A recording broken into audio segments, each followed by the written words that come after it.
it's easy to assume, and I was sharing you with the same experience I had when someone gave me that metaphor about a large set of documentation and, oh, we must have captured everything instead of actually really kind of walking through it, which is the benefit of, say, writing user stories on cards, et cetera.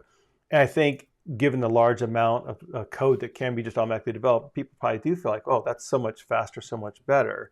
But if we don't really understand that, it's a legitimate concern. So some of what I think, what we were talking about before, and I'm going to tie this back to the certified Scrum Developer class, which really is like the XP practices, software craftsmanship, et cetera. Maybe you can walk us through. So, for example, let's take unit test. You gave an example for, hey, I could create unit tests, right?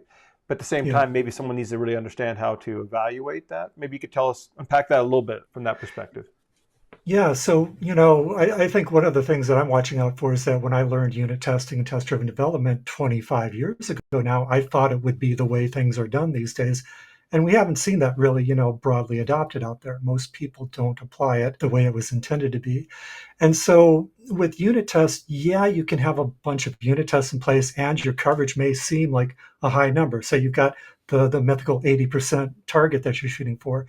But that's no guarantee that you're actually getting the behavior of the system captured as something that will trigger a unit test failure.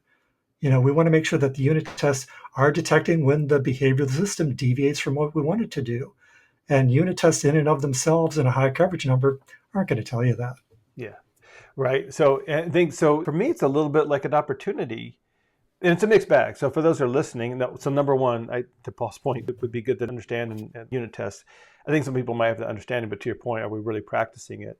Anytime, and this just came up earlier today, talking to an engineer, and they said, I'm trying to debug this. And in my mind, it was classic, like it's either 2 hours or two weeks, who knows?